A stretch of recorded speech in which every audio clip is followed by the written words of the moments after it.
दधी बामन जीव संस्कृत महाविद्यालय स्वेच्छाकृत रक्तदान शिविर। धर्मशाला ब्लॉक अंतर्गत उत्तर प्रताप ग्राम पंचायत अधीन नरसिंहपुर स्थित श्री दधी बामन जीव संस्कृत महाविद्यालय राष्ट्रीय सेवा योजनार शीतकालीन विशेष शिविर षष्ठ दिवस एक स्वेच्छाकृत रक्तदान शिविर अनुष्ठित हो। उक्त रक्तदान शिविर को इनर व्हील क्लब पूर्वतन सभापति तथा समाजसेवी मिनती साहू रिबन काटी उद्घाटन कर रक्तदाता और स्वेच्छासेवी मानक उत्साहित करते।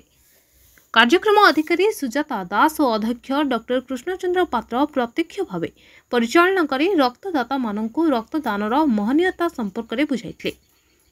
अध्यापक सुरेश चंद्र लेंका, गौरीशंकर मिश्र, अध्यापिका मंदाकिनी राउत, प्रमिला दास एवं कर्मचारी प्रशांत कुमार पंडा, हेमंत कुमार दास, कमिटी सभापति और सदस्य श्रीजुक्त सुदर्शन पंडा, सरोजकांत बेहरा, सुनील कुमार पंडा, ब्रह्मानंद महारणा, बिरंजी नारायण साहू, अशोक कुमार साहू, पूर्णचंद्र साहू, संजय पंडा प्रमुख कार्यक्रम परिचालना करते। उक्त शिविर में समुदाय 28 यूनिट रक्त संग्रहित होता। श्री दधी बामन संस्कृत महाविद्यालय ओडिया अध्यापिका सहित आम कॉलेज रे राष्ट्रीय सेवा योजना प्रोग्राम ऑफिसर और ना है सुजाता दास। सर जो दधी बामन जो संस्कृत महाविद्यालय आज रक्तदान स्वेच्छाकृत रक्तदान शिविर अनुष्ठित होउची कौन केमती आप अंशीदार अच्छा कहे? आज्ञा देखु आमर राष्ट्रीय सेवा योजना जो अच्छी कार्यक्रम सब मुझे तो प्रोग्राम ऑफिसर आमर माने वर्ष सारा रेगुलर कैंप सहित आमर यही डिसेम्बर मसरे डिसेम्बर 25 रु 31 पर्यंत आमर शीतकालीन स्वतंत्र सेवा शिविर अनुष्ठित हुए। यही क्रम आज आमर अडप्टेड विलेज भाव में आम नरसिंहपुर ग्राम टी नहीं एवं आमर कैंप जो panchayat high school government high school अनुष्ठित होची। तेणु आम 7 दिन व्यापी कार्यक्रम आमर अनुष्ठित हुए स्पेशल कैंप रे 7 दिन में आमर आज षष्ठ दिन आम गोटे स्वेच्छाकृत रक्तदान शिविर आम अरेंज करूँ।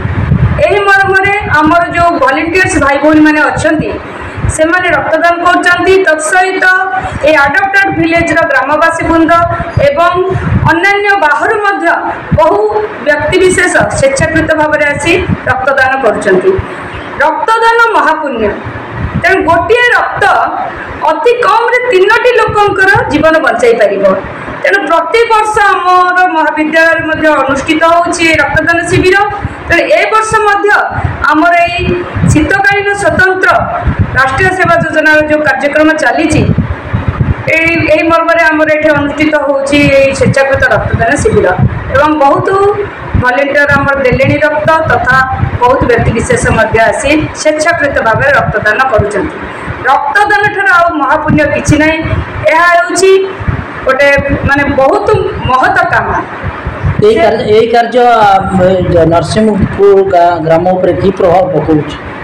हाँ निश्चय भाव प्रभाव पकाउछि। ग्रामवासी माने सचेतन होउछंती कारण गोटे रक्त जदि से माने दौचंती जे स्वेच्छाकृत रक्त दब तार विपद तार असुविधा बेले निश्चय सी गोटे रक्त पाई पार पीएफ कष्ट। तेणु निश्चय भाव में प्रभाव पकाउछि। लोक मैंने सचेतन हेले आगुरी जो भयटा थिला लोकंग भितर रक्तदान कले किसी असुविधा हम से भय दूरीभूत हो धीरे धीरे लोक मैंने सचेतन हेले।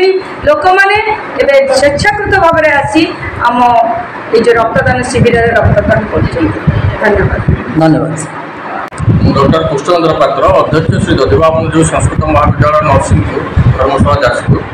सारे आपणकर कॉलेजर जातीय सेवा योजनार विभिन्न कार्यक्रम सब अनुष्ठित होती। आज षष्ठ दिवस रक्तदान शिविर अनुष्ठित होती। कौन केमती कार्यक्रम अच्छी और तार शेष पर्याय केवे? आम महाविद्यालय प्रति वर्ष भरी ए वर्ष श्री जगन्नाथ संस्कृत विश्वविद्यालय ब्यूरो अंडर में आम यूनिट काम करुच्ची। यह हूँ एक विशेष शीतकालीन जातीय सेवा योजना शिविर।